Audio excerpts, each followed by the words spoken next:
Bro, y'all need to watch this, bro. Let's go. Yeah, yeah, yeah, yeah, yeah, yeah, yeah. They're irrelevant compared to who actually runs the government. It's a fourth branch of government of three-letter agencies in Washington, D.C. That is a formula for corruption. Corruption we get. That's a system we need to break down. Who are those three? I mean, you could go down the list. SEC, FDA, EPA, TSA. The thousands, the tens of thousands of government bureaucrats working in Washington, D.C., they're the ones who actually make the laws. It's not Congress. And that's... Bro, I don't know who this guy is. Like, I keep seeing him on the news and stuff, and apparently he's running for president. Yeah, but all I gotta say is this guy be breaking stuff down, bro. This guy is smart. If y'all don't know what this is, basically, this guy went on the Breakfast Club, and he started talking about his presidential run, affirmative action, leadership, civic duty within the United States. So all I know is he's running for the Republican side, so just that is enough to cause some controversy on the Breakfast Club. So let's just get it, man. It's a formula, and those people aren't elected. Nobody elected them. They're protected by these what are called civil service protections, which means even the president, technically, under many people's beliefs, can't fire them. That's the permanent state, what many in the right will call the deep state. I think that's a problem. I think that falls short of our ideals. I think the same FBI that threatened Martin Luther King with suicide on the back of incorrectly collected tapes is now committing, I would say, hypocrisy and corrupt actions against people of a different political persuasion that the FBI doesn't like today. I just think it's a formula for corruption when you have unelected bureaucrats that are actually setting policy. But that's a detail compared to my point, which is we need to revive the idea. So it sounds like to me he's referring to, I guess, lobbying within political parties. That's the only type of unelected people making decisions that I could think of that are making decisions on such a mass level. In my opinion, I think he's right. If you are allowed to think about it like this, man. If I had $100 million and I wanted a decision to be passed in my favor or in your favor or in people I support's favor, I could just lobby behind a politician that I know would go and pass this decision. Or if I was smart, I would get 10 politicians and just break it down evenly between the 10. I don't know if it's done like that actually, but that's kind of what I get from it when it comes to certain parts of lobbying. Don't get me wrong, lobbying, of course, just like anything, it could be good, but he's right, man. If you're not elected, you shouldn't be allowed to have such a strong voice within the political realm. Ideals that the nation was actually founded on and do a better job of aspiring to them. And we have Teslin Figueroa. I'm sure Teslin has some questions. Tez, you good? Yes, I do. So I've heard a lot of, what you think and your vision, and I'm a very practical person, and I want to kind of, opposed to talking about your opponents, let's talk about you for a moment, and let's actually talk about your policy. Explain to me your position on this civic duty voting. Sure. So my position is, I think that every kid who graduates from high school should know the minimums about the country that we require an immigrant to know about the country in order to become a citizen. So there's a test. My mom had to pass it. Every immigrant has to pass it to this country that asks you some basic questions. What are the three branches of government? What branch of government does the U.S. president lead? Some basic questions about what is the Bill of Rights. It's like a multiple choice exam, or some of them you write in. I think that if we're going to ask immigrants to pass that test, as we should, I think every 18-year-old who graduates from high school should have to pass that as well, because young people, it goes back to that issue of pride. You don't value a country that you don't know something about. You don't value something you inherit. You value something you have a stake in creating, in building, or knowing something about. So how do we think big about this? Well, young people, as I told you, most of them, very few of them vote, as it stands today. Super small numbers, and apparently 60% of them say they would rather give up their right to vote than give up TikTok. Well, What? Sarah, let's take that to the next level. Rather give up the right to vote than give up TikTok? Oh my God. Oh my God, man. Like, I hope that's not true, because he is referring to my generation right now, because we are the only young people who are eligible to vote, I guess, in modern society. And that's kind of funny, man. I don't want to give up any social media platform, but I'm not giving up my right to vote. That is crazy. I don't even know why that doesn't even make any sense. If they say, would you rather give up TikTok or your right to vote? And then I say, oh, I'd rather give up my right to vote. They probably just vote someone in office who would legally ban TikTok. Like, I don't get why anyone would agree to that, but level. How about we do something that raises the voting age from 18 to 25, but you still get to vote at 18 if you just pass that same civics test that an immigrant has to pass in order to vote. And tests aren't for everybody, so be it. Then you at least serve in the military or a first responder role for 6 months. That's my civic duty voting proposal. And I like the reason it. is, I like it. I'll actually make a prediction. I think youth voting in this country will skyrocket. From a very low level right now, it will skyrocket because you value something you actually. Bro, I agree, bro. I agree. If you had to earn your right to vote, man, best believe I'm voting in every single election. If I had to grind my way through to vote, bro, I'm voting in every single election, man. This dude is smart.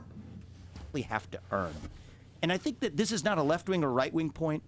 We all have duties as citizens, right? You know, we aspire to free market capitalism, right? Materialist advance. And that's the life I've lived as well, by the way. My parents came to this country with not a lot of money. I've lived the American dream. I've made a lot of money by building businesses. That's one side of what it means to be an American. But part of it is we also have duties to this country. And I think the more we wake that up, actually, the voting age only became 18 in 1971 in the context of the Vietnam draft. So I just think reviving those ideas is going to be good for us. A lot. So let's prove your point. Nick, our camera guy, do you know the 3 branches of the federal government? Over 24, so it don't matter. But I'm just saying, but nobody knows there are 24. Red, do you know the 3 branches? Executive. Well, I got a test. How are you in America and you don't know the 3 branches of government? If you're above the, bro, this is a joke, man. If you're above the age of 14 and you don't know the 3 branches of government, it's a real issue in your brain. Actually, I'm not even gonna say 14, because I'm gonna go by when I learned, like when you literally learn it. Like you go on a deep dive, AP government, you're around 15 years old. If you are above the age of 15 and you cannot name the 3 branches of government, it is something wrong with you. Go ahead and strip the citizenship, bro.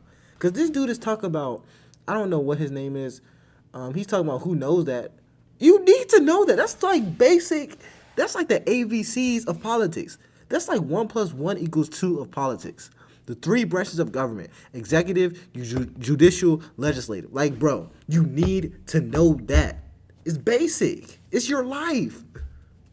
I would like to see if you're willing to pass, because I believe in, just as you believe in civic engagement, I believe in changing the ideas of what political opponents look like, what they should look like, or political candidates. Are you willing to take a test with me quickly? Because I just have a couple of questions for you. I will, absolutely. So and the way this is opening up, I have a feeling I'm about to fail it, but that's good. Let's do it. That's right, yeah. Just for clarity, I am an independent. I'm not a Democrat or a Republican. Cool. I think that's important for the premise of the argument, because I know you did a lot of debating at Harvard. I also want to make it clear that these are the same questions that I asked liberal Democrat Marianne Williamson. So I want to make sure that we put that out there as well, just to kind of set the foundation. I'm open to being humbled. Let's do this. Okay, great. Let's go. So you mentioned, the pride of being an American and how important it is to have pride in this country. I'm also a veteran, by the way, for the United States Air Force. I want to see if y'all can answer these questions too. So stay tuned. Let's try to answer these joints together, bro. Of course. So when is it that you voted for the first time? I voted in 2020. Okay, so you're how old again? I'm 37 years old. So for how many years you sat around and did not get involved at all in any civic engagement? Is that my understanding? A long time is the answer. And actually, that's what I wrote this book about. I'm not holding myself out as some sort of model. I'm actually offering myself as a self-reflection. So y'all see what she's trying to do? She's trying to make him look a little dumb or a little foolish by saying like, so you expect people to vote and you haven't voted?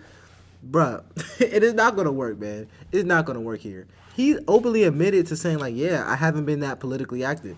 I'm going to be honest with y'all. I haven't been that politically active. But the difference is, if you are not politically active, that doesn't automatically make you less than as an American citizen. The reason that I wasn't as politically active prior to, I guess, now, just me learning about politics, is because I didn't know anything about politics. So let's be honest. Let's say it's the 2020 election. Would you rather me go out there and vote for whoever without knowing anything about either party? Or would you rather me just not vote? There's a good argument for both sides because on one hand, whoever wins is going to win. But on the other hand, I will be playing a part in them winning. So as a citizen of the United States, what type of citizen would I be if I just went to the polls? It was like, you know what? I like him, man. I don't know what he has done. Don't know what his policies or her policies are. I'm going to just vote for him. That is crazy. I would never do that. That is insane. Of my journey as a citizen, to whom this country has given much, right? As an adult, when you have kids, it changes your perspectives. I'm very honest about that. Absolutely. Okay, no problem. So let's go deeper into the self-reflection. So you've sat around for, and sir, I'm being as respectful as I possibly can. Please don't take anything and you don't even have to be. And you don't even Yeah. have to be. So take it off and let's go. So you've been sitting around in the country that my ancestors built for about 20 years. Your parents came over as immigrants, brought you over. You made millions, according to your resume, off of this country, and you have absolutely not been involved in civics. One, not voting, and two, let me just ask, because I know you mentioned earlier you don't want to sit around at the debate and talk about accomplishments. Let's make the accomplishments pretty simple. In high school, were you ever a class president or take any leadership role? Because your opponent did, Chris Christie. A class president? What does that have to do with voting? A class president? Hey, I have nothing but respect for this woman, man. I have nothing but respect. But a class president? A class president? Man. He was the class president. So have you ever taken any leadership at all on anything or just? Can I just correct a couple factual things that are kind of important? My parents didn't bring me over to the country. I was born in this country, and I'm proud of that. No, I know you were born here in Ohio. Yeah. Ohio. You know, you mentioned my parents. I'm saying your parents were immigrants. My apologies. That's all right. You said your parents brought you over to this country. I thought I my would set that apologies. record straight. I mean, they were immigrants, but let's not go down the water hole. Oh, no, we're not going to water hole. I just want to correct a couple facts, and then the other thing is you were born here in Ohio. I was born in Cincinnati, Ohio. That's right. Right. So you've been here your entire life. So the question is. Did you take any leadership role in middle school, high school, class president? I did. I know you played tennis. What is it? Explain it to us. Student council. But I think that this is yes, I've held leadership roles over my life, but those don't qualify me to do what I'm doing now. Yeah, it kind of does. Okay, well, it kind of does. Well, let me. Oh my God. Oh my God.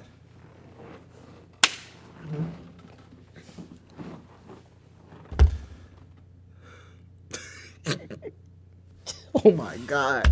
This is a joke. This is a joke. Your 10th grade secretary of high school, secretary of the sophomore class, role at some random high school in Cincinnati qualifies you to run for the president of the United States? This gotta be a joke, bro. This gotta be a joke. Like, I'm not even trying to be, bro. I swear, if y'all watch my channel, I'm the most respectful YouTuber, especially in this realm, that you will ever find. But bro, you gotta be kidding me right now. You gotta be kidding me. I'm not playing. You gotta be joking right now, man. How does that how are these even real questions? I thought you was finna quiz him on some real political stuff that only the most American would ever know. But you talking about class presidency, class leadership in high school. It's a joke. This is a joke, man. I can't take this serious. Well, I'm giving the test. I'm the test administrator. All right, there you go. So it kind of does, because when you go from saying I want to go to the highest office, and I'll tell you, I've led companies as well. Is the other leader? Right, the main leadership role I've played is and I want to talk about one early part of your premise that I also want to say, bring it to the country point. The other point, you use the word sitting around. I'm not somebody who's saying I want the next generation, my kids' generation, to have more civic duties when they graduate from high school and college than I did when I did. That being said, I wasn't sitting around. I've developed medicines, 5 of which are FDA approved. That's what I'm talking about. One of which is life-saving therapy in kids 20 of whom die by the age of 3 if they're not treated, 70% of whom now live lives of a normal He duration. is cooking her, bro. He is cooking her. So here's what she tried to do. She tried to embarrass him by asking him, so you've been sitting around for the past 15 years doing nothing while we were out here voting and building the country on our backs. And he was like, hold up. I wasn't sitting around. I was out here curing diseases for toddlers. I'm not even gonna lie. If there's anything that you could be doing, he's probably doing. That's the best thing you can ever be doing, bro. Not only was he not sitting around, he was out here literally being a modern day hero, curing diseases for little kids. That's Nobel Peace Prize level humility and accomplishment. That is Nobel Peace Prize level accomplishment.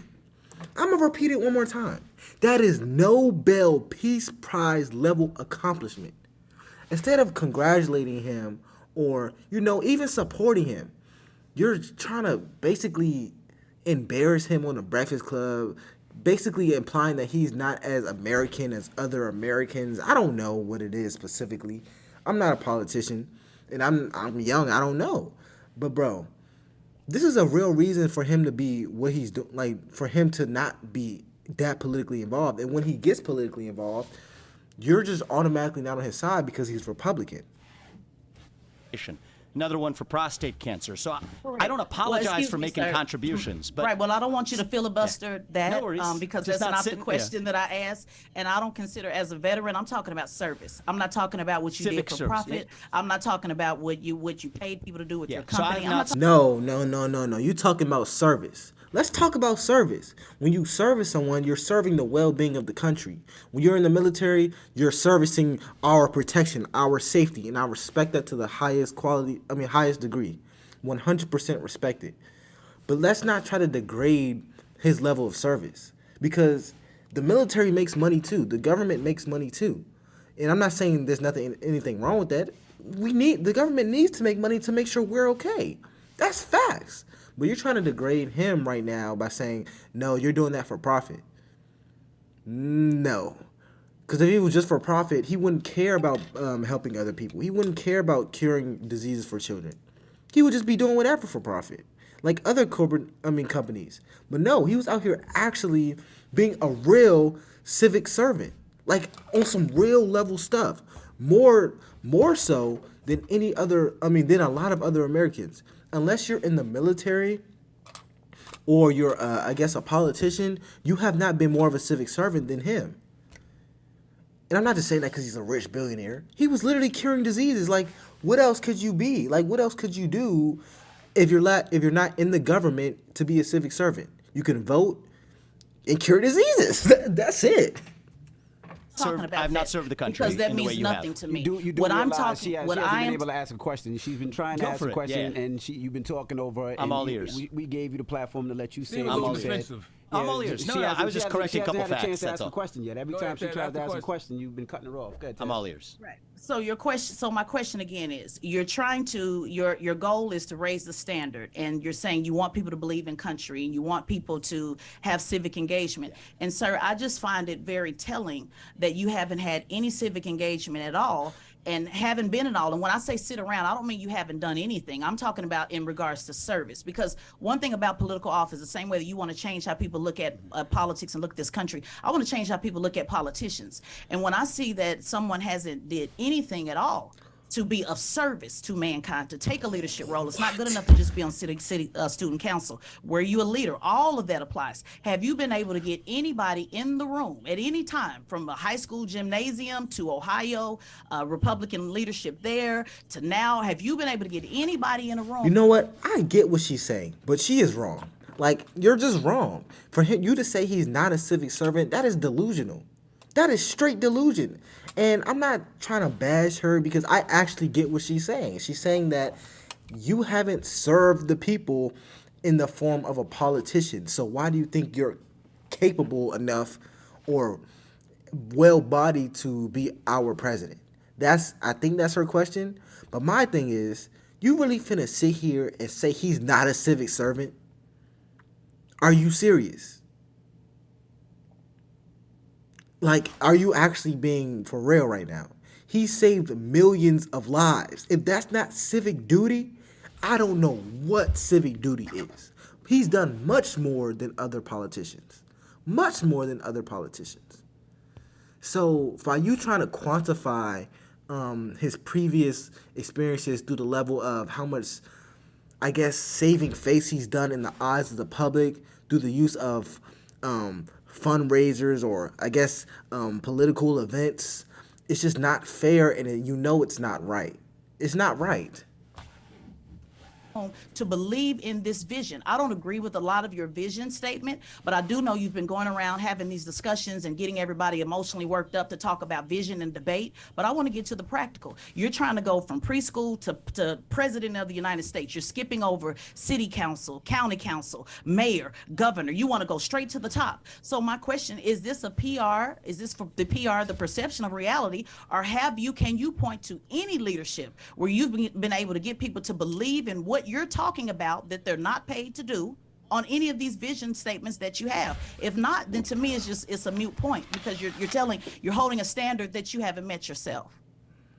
So if you're only going to count government service, you're absolutely No, not government right. service. Okay. Student council in the 8th grade, 9th grade, 10th. Were you a leader? Did you do anything to rally anybody? Did you fight for better lunch? I did in the 6th grade with Miss Harris. Yeah. I'm not talking about government. I can go all the way back from the 5th grade every year, sir, because people who are in service to this country, if you're going to go around saying you want people to believe in this country that I signed up to die for, then I want to make sure that you're holding that same standard. So not government, not political. Let's not get it confused. I'm saying, have you did anything of service that we can point to say he is a good leader, like Chris? And I'm not even a fan of Chris Christie, but he was the student council president in high school. So have you done anything of service besides yourself that has not benefited yourself? It's just a simple question.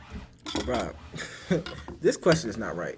So I did a little bit of looking up, and this is probably an attack at Trump. The only president to have not done any other political service is Donald Trump.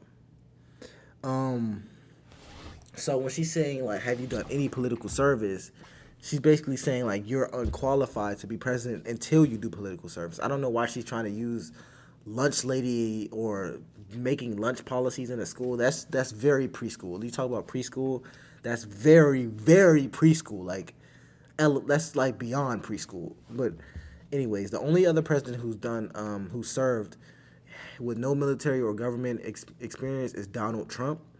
However, this kind of begs the question. Every other president has had government experience.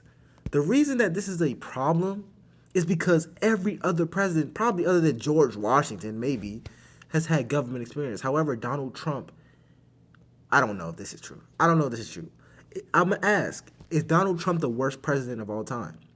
Because if he was the worst president of all time, like he did the worst policies, then maybe she has a point. Because he would be the only one who has never served before, ever. So if he's the worst one of all time, then she has a point. But if he's not the worst one of all time, if he is even top 20 presidents, this point is completely out the window. Because that kind of just proves that you don't need experience you don't need prior government experience to run the country, because the same background, Donald Trump came from running a business. I don't know about Donald Trump's presidency, so let me know in the comments. Was he the worst? So, the acts of service that I have performed are small, so small that I don't even want to talk about them to boast. But yes, have I volunteered for this country? Yes, I have.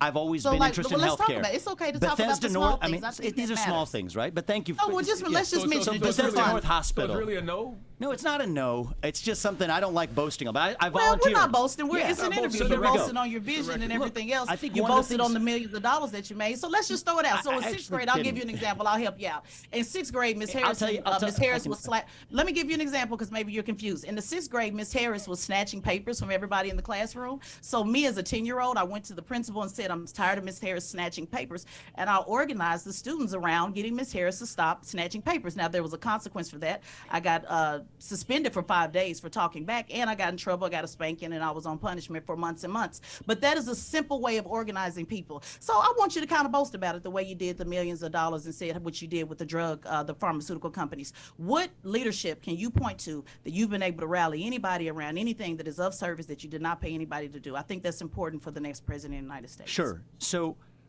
I've always been drawn to healthcare.